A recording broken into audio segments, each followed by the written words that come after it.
ಭೀಮಾ ಕೊರೆಂಗಾವ್ ದಿಗ್ವಿಜಯಕ್ಕೆ 205 ವರ್ಷ. ಕನ್ನಡ ಒನ್ ನ್ಯೂಸ್ನ ವಿಶೇಷ ಕಾರ್ಯಕ್ರಮಕ್ಕೆ ಸ್ವಾಗತ. ನಾನು ಪವಿತ್ರ ಗೌಡ. ಜನವರಿ 1ನೇ ತಾರೀಕು ಶೋಷಿತರ ಪಾಲಿಗೆ ಕೇವಲ ಹೊಸ ವರ್ಷದ ಸಂಭ್ರಮ ಅಷ್ಟೇ ಅಲ್ಲ, ಅಸ್ಪೃಶ್ಯತೆ ವಿರುದ್ಧ ಸಿಡಿದೆದ್ದು ಮಹಾರ್ ಸೈನಿಕರು ದಿಗ್ವಿಜಯ ಸಾಧಿಸಿದ ದಿನವೂ ಹೌದು. ಇತಿಹಾಸದಲ್ಲಿ ನಡೆದ ಎಷ್ಟೋ ಯುದ್ಧಗಳಲ್ಲಿ ಭೀಮಾ ಕೊರೆಂಗಾವ್ ಕದನ ಕೂಡ ಒಂದು ಅಂತ ಮೇಲ್ನೋಟಕ್ಕೆ ಅನ್ಸಿದ್ರು, ಈ ಯುದ್ಧದ ಹಿಂದೆ ಇದ್ದದ್ದು ಅಸ್ಪೃಶ್ಯತೆ ಆಚರಣೆ ವಿರುದ್ಧದ ಕಿಚ್ಚು. ಇತಿಹಾಸದುದ್ದಕ್ಕೂ ಹೆಣ್ಣು ಹೊನ್ನು ಮಣ್ಣಿಗಾಗಿ ನಡೆದ ಅದೆಷ್ಟೋ ಯುದ್ಧಗಳ ಬಗ್ಗೆ ಎಲ್ಲರಿಗೂ ಗೊತ್ತಿರುತ್ತೆ. ಆದ್ರೆ ನಿರಂತರ ಶೋಷಣೆಯಿಂದ ನೊಂದಿದ್ದ ದಲಿತರ ಪಾಲಿಗೆ ಈ ಯುದ್ಧ ಸಾಮ್ರಾಜ್ಯ ವಿಸ್ತರಣೆಗಾಗಿ ನಡೆದಿರಲಿಲ್ಲ. ಯಾವುದೋ ಸುಂದರ ಹೆಣ್ಣಿಗಾಗಿ ಆಗಿದ್ದಲ್ಲ, ಸಂಪತ್ತಿಗಾಗಿ ಕಾದಾಡಿದ್ದಲ್ಲ. ಅದು ಅಸ್ಪೃಶ್ಯತೆ ಎಂಬ ಅನಿಷ್ಟತೆಯ ಸಂಕೋಲೆಯಿಂದ ಬಿಡುಗಡೆ ಪಡೆಯಲು ನಡೆಸಿದ ಕ್ರಾಂತಿಯಾಗಿತ್ತು. 28,000ದಷ್ಟಿದ್ದ ಪೇಶ್ವೆಗಳ ಬೃಹತ್ ಸೈನ್ಯದ ಎದುರು ಸಣ್ಣ ಸಂಖ್ಯೆಯ 500 ದಲಿತ ಯೋಧರು ಸಾಧಿಸಿದ ಜಯ ಅಸ್ಪೃಶ್ಯತೆಯ ವಿರುದ್ಧ ಸಾಧಿಸಿದ ದಿಗ್ವಿಜಯವೂ ಆಗಿತ್ತು.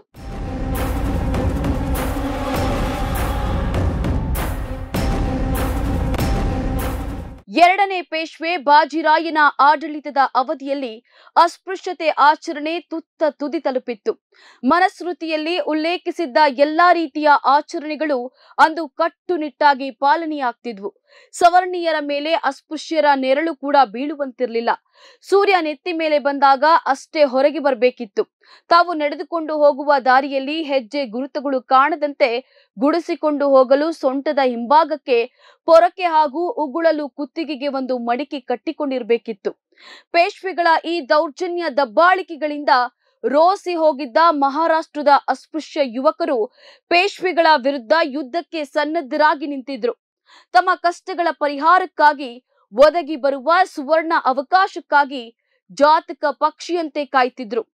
ಪೇಶ್ವೆ ಎರಡನೇ ಬಾಜಿರಾಯ ಯುದ್ಧದಲ್ಲಿ ಬ್ರಿಟಿಷರೊಂದಿಗೆ ಸೋತು ಪುಣೆಯ ಅರ್ಧ ಭಾಗವನ್ನ ಬಿಟ್ಟುಕೊಟ್ಟಿದ್ದ.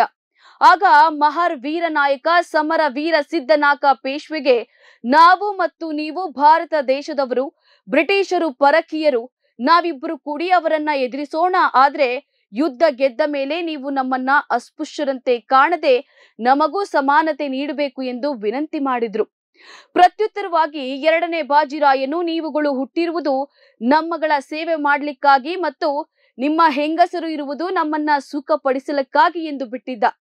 ಪರಿಣಾಮ ಗಾಯಗೊಂಡ ವ್ಯಾಘ್ರಗಳಂತಾದ ಮಹರ್ ಪಡೆ ಸೇಡು ತೀರಿಸಿಕೊಳ್ಳಲು ಸಮಯಕ್ಕಾಗಿ ಕಾಯತೊಡಗಿದ್ರು.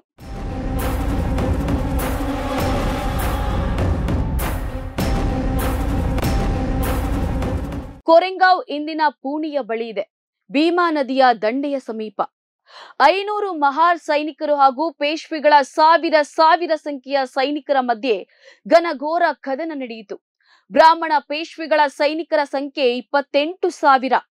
500 ಮಂದಿ ಇದ್ದ ಅಸ್ಪೃಶ್ಯ ಸೈನಿಕರಿಗೆ ಅವರ ಮುಂದೆ ನಿಲ್ಲಲಾದರೂ ಸಾಧ್ಯವೇ ಎಂದು ಪ್ರಶ್ನೆ ಮೂಡಿಸುವಂತಹ ಸನ್ನಿವೇಶ. ಶಿರೂರಿನಿಂದ 27 ಮೈಲಿ ಭೀಮಾ ಕೊರೆಂಗಾವ್ ವರೆಗೆ ನಡೆದುಕೊಂಡೇ ಬಂದ ಮಹಾರ್ ಸೈನಿಕರಿಗೆ ಅನ್ನ ನೀರು ಕೂಡ ಇರಲಿಲ್ಲ. ಯುದ್ಧ ಆರಂಭವಾಗುತ್ತದೆ. ಸತತ 12 ತಾಸುಗಳ ಕಾಲ ನಡೆದ ಈ ಯುದ್ಧದಲ್ಲಿ ವೀರಾವೇಶದಿಂದ ಹೋರಾಡಿ ಜಯ ತಂದುಕೊಟ್ಟು 22 ಮಹಾರ್ ಸೈನಿಕರು ಹುತಾತ್ಮರಾಗ್ತಾರೆ. ಅಸ್ಪೃಶ್ಯತೆಯ ವಿರುದ್ಧ ಪ್ರಚಂಡ ಜಯ ಸಾಧಿಸಿ ಅಸ್ಪೃಶ್ಯ ಯೋಧರ ಪಡೆಯ ನಾಯಕನಾಗಿದ್ದ ಸಿದ್ದನಾಕನು ಸಹ ವೀರ ಮರಣವನ್ನ ಅಪ್ಪುತ್ತಾನೆ. ಸಂಖ್ಯೆಯಲ್ಲಿ ಅಸ್ಪೃಶ್ಯ ಯೋಧರಿಗಿಂತಲೂ ಹೆಚ್ಚಿಗಿದ್ದ ಪೇಶ್ವೆಗಳ ಸೈನ್ಯ ಸಿಂಹಗಳಂತಿದ್ದ ಅಸ್ಪೃಶ್ಯ ಸೈನಿಕರ ಮುಂದೆ ನಿಲ್ಲಲಾಗದೆ ಕೊನೆಗೆ ಜೀವ ಉಳಿಸಿಕೊಳ್ಳಲು ದಿಕ್ಕಾಪಾಲಾಗಿ ಓಡಿ ಹೋಗ್ತಾರೆ.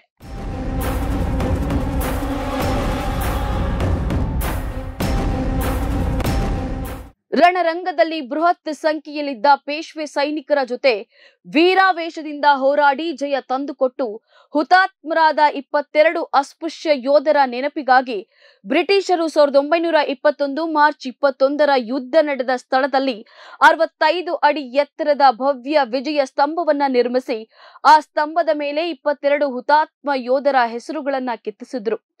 ಆ ಭವ್ಯ ವಿಜಯ ಸ್ತಂಭಕ್ಕೆ ಅಡಿಗಲ್ಲು ಹಾಕುವ ಸಂದರ್ಭದಲ್ಲಿ ಬ್ರಿಟಿಷರು 22 ಸುತ್ತು ಕುಶಾಲ ತೋಪುಗಳನ್ನ ಹಾರಿಸುವ ಮೂಲಕ ಹುತಾತ್ಮರಿಗೆ ರಾಜ ಮರ್ಯಾದೆಯ ಶ್ರದ್ಧಾಂಜಲಿಯನ್ನ ಸಲ್ಲಿಸಿದ್ರು. ಶೋಷಣೆ ಎಂಬ ಅಸ್ಪೃಶ್ಯರ ಅಜ್ಞಾನದ ಮುಸುಕನ್ನ ಕೊರೆಂಗಾವ್ ಚರಿತ್ರೆ ಅಳಿಸಿತ್ತು. ಈ ಯುದ್ಧದ ಇತಿಹಾಸವನ್ನ ಮುನ್ನೆಲೆಗೆ ತಂದ ಶ್ರೇಯಸ್ಸು ಸಂವಿಧಾನ ಶಿಲ್ಪಿ ಡಾಕ್ಟರ್ ಅಂಬೇಡ್ಕರ್ ಅವರಿಗೆ ಸಲ್ಲುತ್ತದೆ. ಬ್ರಿಟನ್ ಸ್ಕೂಲ್ ಆಫ್ ಎಕನಾಮಿಕ್ಸ್ ನಲ್ಲಿ ಲಾ ವ್ಯಾಸಂಗ ಮಾಡ್ತಿರುವಾಗ ಬ್ರಿಟಿಷ್ ಭಾರತದ ಆಳ್ವಿಕೆಯಲ್ಲಿನ ಪ್ರಮುಖ ಐತಿಹಾಸಿಕ ಘಟನೆಗಳ ಕುರಿತು ಲಂಡನ್ ಮ್ಯೂಸಿಯಂ ಲೈಬ್ರರಿಯಲ್ಲಿನ ಮೂಲಾಧಾರಗಳನ್ನ ಅನ್ವೇಷಿಸುವ ಸನ್ನಿವೇಶ ಎದುರಾಗ್ತಿದೆ. ಆಗ ಈ ಭೀಮಾ ಕೊರೆಂಗಾವ್ ಕದನದ ಬಗ್ಗೆ ಮಾಹಿತಿಯನ್ನ ಪಡೆದು ಈ ಮಾಹಿತಿಯನ್ನ ಕೂಲಂಕುಷವಾಗಿ ಅಧ್ಯಯನ ಮಾಡ್ತಾರೆ. ನಂತರ ಭಾರತಕ್ಕೆ ಮರಳಿ ಯುದ್ಧ ನಡೆದ ಸ್ಥಳವಾದ ಕೊರೆಂಗಾವ್ ಭೇಟಿಯನ್ನ ನೀಡಿ ಭವ್ಯ ವಿಜಯ ಸ್ತಂಭವನ್ನ ವೀಕ್ಷಿಸಿ ಅಲ್ಲಿನ ಸ್ಮಾರಕಕ್ಕೆ ಶ್ರದ್ಧಾಂಜಲಿಯನ್ನ ಸಲ್ಲಿಸ್ತಾರೆ. ಬಾಬಾ ಸಾಹೇಬರು ಸ್ಥಳೀಯರಿಂದ ಮಾಹಿತಿಯನ್ನ ಸಂಗ್ರಹಿಸಿದ ನಂತರ ಕೊರೆಂಗಾವ್ ಕದನದ ಇತಿಹಾಸ ಹೊರಬರುತ್ತದೆ. ಅಂಬೇಡ್ಕರ್ ಅವರು ಕೊರೆಂಗಾವ್ ಸ್ಮಾರಕಕ್ಕೆ ಭೇಟಿಯನ್ನ ನೀಡಿದಾಗಿನಿಂದ ಈ ಸ್ಥಳ ಶೋಷಿತ ಸಮುದಾಯಗಳ ಪಾಲಿಗೆ ವಿಜಯ ಯಾತ್ರಾ ಸ್ಥಳವಾಗಿ ಗುರುತಿಸಿಕೊಂಡಿತು. ಪ್ರತಿ ವರ್ಷ ಜನವರಿ 1ನೇ ತಾರೀಕಿನಂದು ಲಕ್ಷಾಂತರ ಮಂದಿ ಕೊರೆಂಗಾವ್ ಗ್ರಾಮಕ್ಕೆ ಭೇಟಿಯನ್ನ ನೀಡಿ ಸ್ಮಾರಕಕ್ಕೆ ಗೌರವವನ್ನ ಸಲ್ಲಿಸುತ್ತಾರೆ.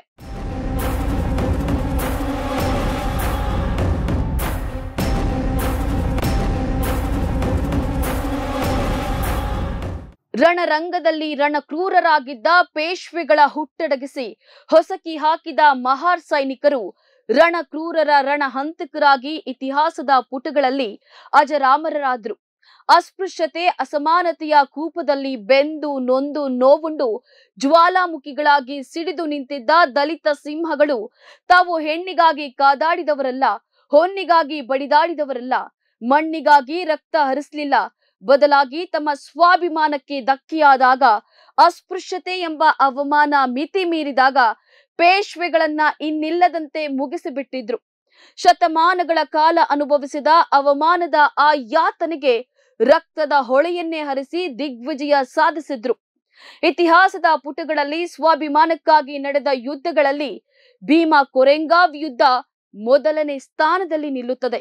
ಅಂತಹ ಒಂದು ಯುದ್ಧದ ವಿಜಯೋತ್ಸವಕ್ಕೆ ಇಂದಿಗೆ 205 ವರ್ಷ. ಇಂಥದ್ದೊಂದು ಯುದ್ಧವನ್ನ ಮುನ್ನೆಲೆಗೆ ತಂದು ಶೋಷಿತರ ಸ್ವಾಭಿಮಾನವನ್ನ ಎತ್ತಿ ಹಿಡಿದ ಬಾಬಾ ಸಾಹೇಬ್ ಅಂಬೇಡ್ಕರ್ ಈ ವಿಜಯೋತ್ಸವದ ಸಂದರ್ಭದಲ್ಲಿ ಸ್ಮರಿಸೋಣ. ನೋಡ್ತಾರಿ ಸಮಾಜಕ್ಕಾಗಿ ಕನ್ನಡ ಒನ್ ನ್ಯೂಸ್. ನಮಸ್ಕಾರ.